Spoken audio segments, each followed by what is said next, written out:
पहला सिटिंग में बौद्ध पूछा है तो दूसरा सिटिंग में जैन पूछ रहा है। तो अब कौन सिटिंग में आपका परीक्षा होगा ये तो कहना मुश्किल है, मतलब बौद्ध और जैन करके जाना है, समझ गए। और 4 गो बौद्ध सम्मेलन हुआ है, 2 गो जैन सम्मेलन हुआ है। तो जो 2 जैन सम्मेलन हुए हैं, प्रथम जैन सम्मेलन पाटलिपुत्रा में हुआ था, उसकी अध्यक्षता स्थूलभद्र ने किया। और द्वितीय जैन सम्मेलन गुजरात के बल्लभी में हुआ था, जिसकी अध्यक्षता क्षमा सरबन ने किया, क्षमा सरबन ने किया। तो द्वितीय जैन सम्मेलन के विषय में पूछा जा रहा है, इसका आंसर हो जाएगा क्षमा सरबन, क्षमा सरबन, समझ गए। और इसके बाद अगर आप बौद्ध सम्मेलन की बात करेंगे तो जो प्रथम बौद्ध सम्मेलन है, प्रथम बौद्ध सम्मेलन की अध्यक्षता कौन किया था?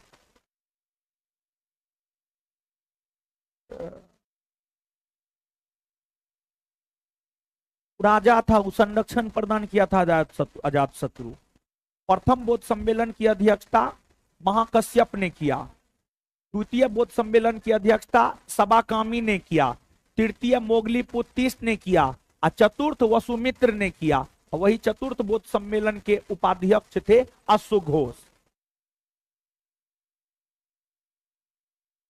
भारत में प्राकृतिक गैस का सबसे बड़ा उत्पादक राज्य कौन सा है?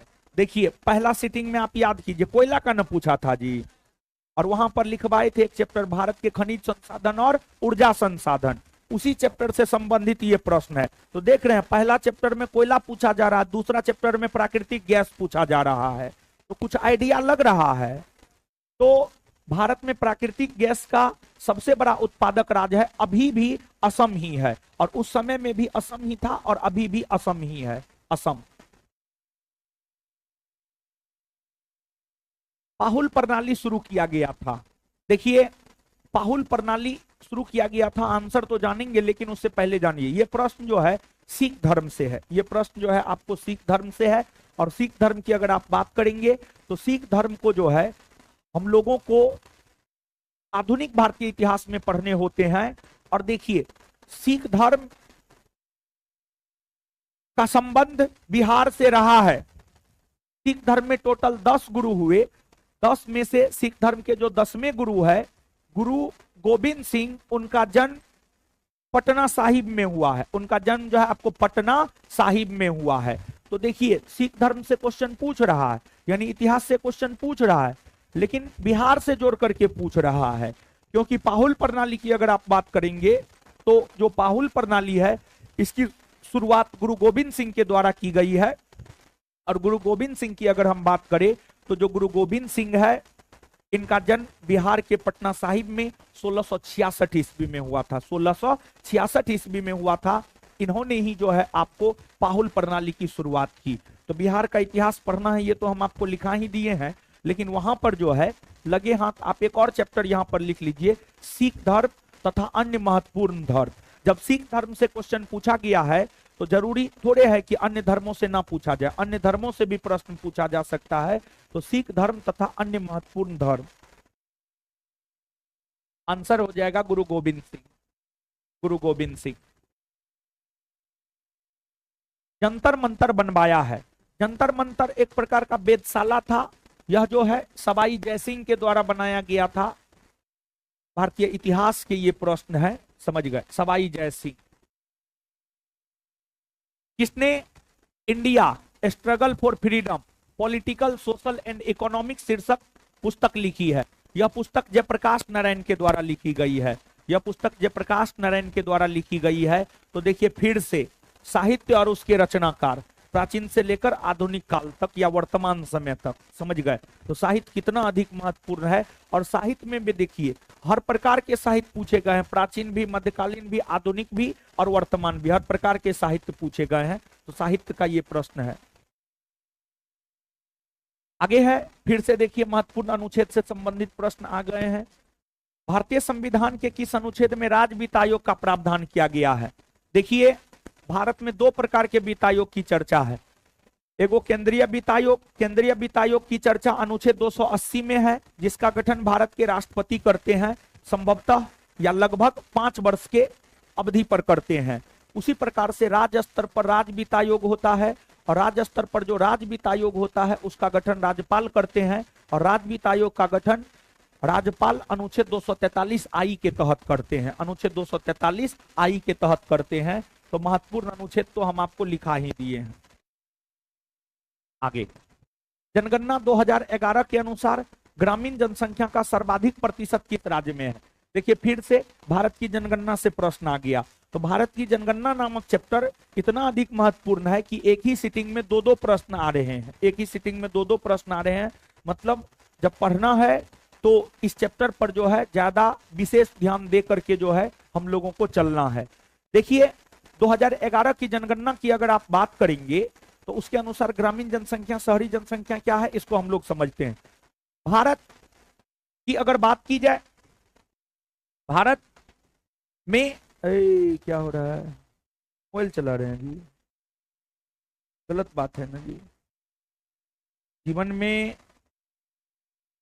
काम का वर्गीकरण कीजिए कम से कम दो भाग में, necessary work and unnecessary work, आवश्यक काम और अनावश्यक काम। और अभी आप जिस अवस्था में हैं, इस अवस्था में हमको लगता है आपके लिए सबसे नेसेसरी है पढ़ाई करना, मोबाइल चलाना नेसेसरी नहीं है। बताइए आप कितना अनुशासनहीनता का काम किए हैं, आपको एहसास हो रहा है? क्लासरूम में मोबाइल रिसीव करना चाहिए, चाहे किसी का भी फोन है, नहीं रिसीव करना चाहिए। कहे हमको फोन नहीं आता है, मेरा फोन तो एक एक सेकंड पे बजता है, हम फोन रिसीव करना शुरू कर देंगे तो क्लासे हो गया पूरा, समझे? और एक बात आप जान लीजिए कि आज के समय में विद्यार्थी के असफलता का, विद्यार्थी के डिस्ट्रक्शन का सबसे बड़ा कारण है मोबाइल, सबसे बड़ा कारण मोबाइल है। और अगर आप मोबाइल से बच गए, मोबाइल का आदत अगर आदत नहीं है, मोबाइल के जगह पर किताब कॉपी पढ़ने का आदत है, हमको लगता है कि आप अपने जीवन में जरूर सफल होंगे। लेकिन अगर किताब कॉपी के जगह मोबाइल का आदत है, जीवन में कभी सफल नहीं हो पाइएगा। ये बात हम आपको लिख करके दे सकते हैं, उसको आप अपने पॉकेट में रख लीजिएगा जीवन भर के लिए, कभी नहीं सफल हो सकते हैं, समझ गए? ये तो डेमो चल रहा है, इसी वजह से हम छोड़ रहे हैं, नहीं तो मोबाइल लेते हैं तो सीधा एक सप्ताह रखते हैं, एक सप्ताह के बाद देते हैं, समझे? और आगे सोच रहे हैं, आगे विद्यार्थी अगर क्लास मोबाइल में यूज किया, लेंगे तो 21 दिन के बाद देंगे, क्योंकि साइकोलॉजी कहता है कोई भी काम अगर 21 दिन तक लगातार किया जाए तो वो आदत बन जाता है। 21 दिन तक अगर मोबाइल आपके पास नहीं रहेगा तो मोबाइल नहीं रखने का आदत हो जाएगा, समझ गए? तो फिर आगे मोबाइल नहीं रखने का आदत हो जाएगा तो फिर किताब कॉपी रखने का आदत हो जाएगा, फिर पढ़ने लिखने लगिएगा। आगे ये वार्निंग है, हम मोबाइल ले लेते हैं, पहले तो मोबाइल लेते थे चूड़ देते थे, लेकिन फिर देखिए विद्यार्थी को आर्थिक हानि होने लगा, तो अब मोबाइल लेकर के रख लेते हैं।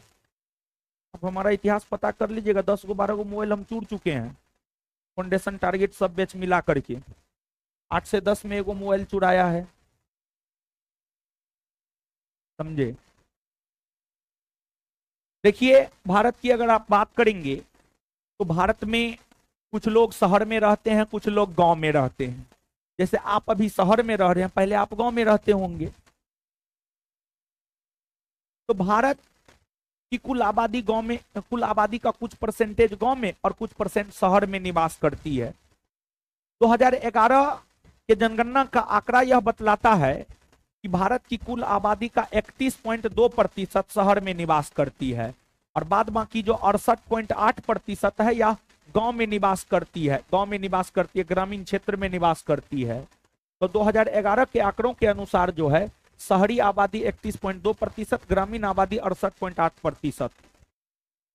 अब अगर राज्यों में देखा जाए, सबसे अधिक ग्रामीण जनसंख्या का सर्वाधिक प्रतिशत कौन राज्य में है? तो ग्रामीण जनसंख्या का सर्वाधिक प्रतिशत है हिमाचल प्रदेश राज्य में।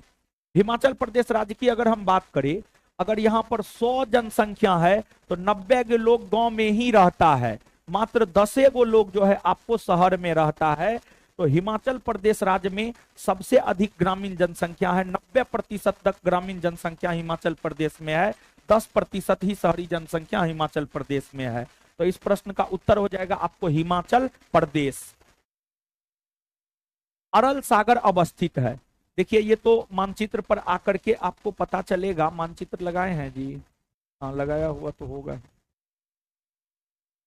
नहीं लगाया है? हाँ तो ठीक है,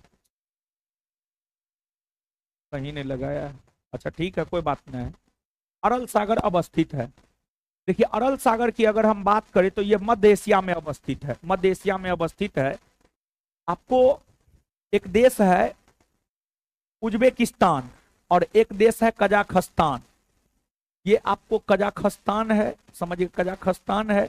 आप मानचित्र पर जाकर देखिएगा, विश्व मानचित्र पर जाकर के देखिएगा तो रूस के दक्षिणी पश्चिमी भाग में आपको कजाखस्तान नामक देश मिलेगा और कजाखस्तान के दक्षिणी भाग में आपको उज्बेकिस्तान नामक देश मिलेगा। कजाखस्तान और उज्बेकिस्तान की सीमा पर यहाँ पर जो है आपको अरल सागर है, यहाँ पर आपको अरल सागर है। तो अरल सागर अवस्थित है कजाकिस्तान और उज्बेकिस्तान, कजाकिस्तान और उज्बेकिस्तान, समझ गए। भारतीय राष्ट्रीय कांग्रेस के संस्थापक कौन है? देखिए भारत को आजादी दिलाने में एक राजनीतिक संगठन का बहुत बड़ा योगदान रहा है, वह राजनीतिक संगठन है आपको भारतीय राष्ट्रीय कांग्रेस। भारतीय राष्ट्रीय कांग्रेस नामक राजनीतिक संगठन की स्थापना, भारतीय राष्ट्रीय कांग्रेस नामक राजनीतिक संगठन की स्थापना 28 दिसंबर 1885 को एओ ह्यूम के द्वारा किया गया है। एओ ह्यूम का पूरा नाम है एलन ऑक्टेवियन ह्यूम, अर्थात इस प्रश्न का उत्तर हो जाएगा एलन ऑक्टेवियन ह्यूम। और ध्यान रहे कि यह प्रश्न भारत के स्वतंत्रता आंदोलन से है, यह प्रश्न जो है आपको भारत के स्वतंत्रता आंदोलन से है और वो चैप्टर तो लिखा ही दिए हैं। उकाई परियोजना किस नदी पर है? ज्योग्राफी के ये प्रश्न है। महत्वपूर्ण बहुउद्देशीय परियोजना कौन नदी पर है, कौन राज्य में है, यहां से संबंधित प्रश्न पूछे जाते हैं। तो ज्योग्राफी का एक टॉपिक आप हेडिंग मारिएगा, महत्वपूर्ण बहुउद्देशीय परियोजना, महत्वपूर्ण बहुउद्देशीय परियोजना, महत्वपूर्ण बहुउद्देशीय परियोजना, महत्वपूर्ण बहुउद्देशीय परियोजना। जैसे देखिए यहां पर थोड़ा सा गौर कीजिएगा, थोड़ा सा और आइडिया दे देते हैं। जैसे दामोदर नदी घाटी परियोजना, भाखड़ा नांगल परियोजना, दुलहस्ती परियोजना, बगलिहार परियोजना, उड़ी परियोजना, नर्मदा सागर परियोजना, फिर जो है आपको महानदी घाटी परियोजना, उकाई परियोजना, प्राम्बिकुलम परियोजना, मयूराक्षी परियोजना, माता टीला परियोजना। तो ये सब पूछा जाता है आपसे, समझ गए। ज्योग्राफी के एक अच्छे टॉपिकों में से इस टॉपिक की गिनती आती है और लगभग हर प्रकार के परीक्षा में यहां से प्रश्न पूछे जाते हैं, समझ गए। तो अगर बात उकाई परियोजना की करें तो उकाई परियोजना जो है गुजरात राज्य में ताप्ती नदी पर है। उकाई परियोजना गुजरात राज्य में ताप्ती नदी पर है।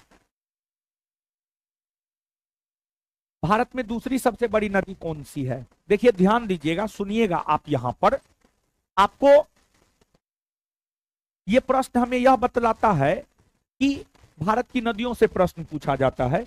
तो हम आपको बताए हुए हैं, आज भी बताए हैं कि भारत के पर्वत पठार मैदान, भारत की नदियां, भारत की जनसंख्या, भारत की परिवहन व्यवस्था, ये इंडियन ज्योग्राफी के ऐसे चैप्टर हैं जहां से प्रश्न आने ही आने हैं।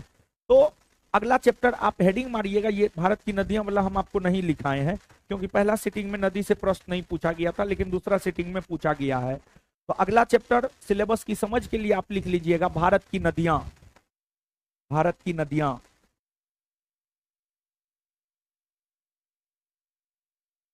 भारत की नदियां, देखिए भारत में बहने वाली नदियों में भारत की सबसे लंबी नदी गंगा नदी है, जिसकी लंबाई 2525 किलोमीटर है। गंगा नदी के बाद भारत में बहने वाली नदियों में भारत की जो दूसरी सबसे बड़ी नदी है वह गोदावरी नदी है। गोदावरी नदी संपूर्ण भारत की दूसरी सबसे लंबी नदी है तथा दक्षिण भारत या प्रद्वीपीय भारत की सबसे लंबी नदी है। भारत के भूगोल को जब आप पढ़ेंगे तो भारत को दो भागों में बांटेंगे, उत्तरी भारत, दक्षिणी भारत, समझ गए। तो वहां पर आगे आपको बहुत चीज क्लियर होगा। तो भारत की दूसरी जो सबसे लंबी नदी है वह आपको गोदावरी है। गोदावरी नदी की लंबाई 1465 किलोमीटर है। और जो गोदावरी नदी है, गोदावरी नदी महाराष्ट्र राज्य से निकलती है। महाराष्ट्र राज्य के नासिक के त्रयंबक पहाड़ी से निकलती है। महाराष्ट्र में बहने के बाद तेलंगाना में बहती है और तेलंगाना में बहने के बाद आंध्र प्रदेश में बहती है और आंध्र प्रदेश के तट पर ही अपना जल बंगाल की खाड़ी में गिराती है। इस नदी की लंबाई 1465 किलोमीटर है। यह भारत की दूसरी सबसे लंबी नदी है। इसके बाद ताप्ती है, सतपुरा पर्वत श्रेणी से निकलती है, लंबाई 724 किलोमीटर है और यह नदी जो है अपने उद्गम स्थल से पश्चिम की ओर बहती हुई अपना जल खंभात की खाड़ी में गिराती है। फिर आपको नर्मदा नदी है। मध्य प्रदेश के अमरकंटक पहाड़ी से नर्मदा नदी निकलती है। यह भी अपने उद्गम से पश्चिम की ओर बहती है और गुजरात राज्य के तट पर खंभात की खाड़ी में अपना जल गिराती है। इसकी लंबाई है 1312 किलोमीटर। फिर आपको कृष्णा नदी है। कृष्णा नदी की अगर हम बात करें तो कृष्णा नदी की लंबाई 1400 किलोमीटर है और यह नदी जो है आपको मध्य प्रदेश यह नदी जो है महाराष्ट्र में स्थित महाबलेश्वर पहाड़ी से निकलती है। कृष्णा नदी महाराष्ट्र में स्थित महाबलेश्वर पहाड़ी से निकलती है। महाराष्ट्र में बहने के बाद कर्नाटक में बहती है, फिर तेलंगाना में बहती हुई और आंध्र प्रदेश के तट पर अपना जल बंगाल की खाड़ी में गिराती है। तो जो कृष्णा नदी है इसकी लंबाई 1400 किलोमीटर है। समझ गए, आंसर हो जाएगा गोदावरी। कौन सा स्थान कोयला के लिए प्रसिद्ध है? जर्मनी का वेस्टफेलिया नामक स्थान जो है आपको कोयला के लिए प्रसिद्ध है। जर्मनी का वेस्टफेलिया। किस संविधान संशोधन द्वारा मैथिली भाषा को 8वीं अनुसूची में जोड़ा गया? देखिए फिर से क्या आ गया, फिर से यह आ गया कि महत्वपूर्ण संविधान संशोधन। संविधान संशोधन से यह प्रश्न है, समझ गए। तो देखिए ध्यान दीजिएगा, अगर आप मूल संविधान की बात करेंगे तो मूल संविधान में 14 भाषा को राजभाषा का दर्जा दिया गया था। जैसे हिंदी, असमिया, संस्कृत, इन भाषाओं को राजभाषा का दर्जा दिया गया था। उसी एवज में संविधान संशोधन के जरिए 8 और भाषा को राजभाषा का दर्जा दे दिया गया, जिसमें 21वां संविधान संशोधन 1967 के तहत सिंधी को राजभाषा का दर्जा दिया गया। तत्पश्चात राजभाषा की संख्या 15 हो गई। फिर 71वां संविधान संशोधन 1992 के तहत जो है आपको नमक, नेपाली, मणिपुरी, कोकनी, न से नेपाली, म से मणिपुरी, क से कोकनी, नेपाली, मणिपुरी, कोकनी को राजभाषा का दर्जा दिया गया। नेपाली, मणिपुरी, कोकनी को राजभाषा का दर्जा दिया गया। फिर आपको 92वां संविधान संशोधन 2003 के तहत बोर्ड मास को राजभाषा का दर्जा दिया गया। BO से बोडो, D से डोगरी, MA से मैथिली और S से संथाली। समझ गए, S से संथाली। तो बोडो, डोगरी, मैथिली, संथाली को राजभाषा का दर्जा दिया गया। तो मैथिली के विषय में पूछा जा रहा है। मैथिली को राजभाषा का दर्जा 92वां संविधान संशोधन 2003 के तहत दिया गया है। इस प्रकार इसका उत्तर हो जाएगा डी।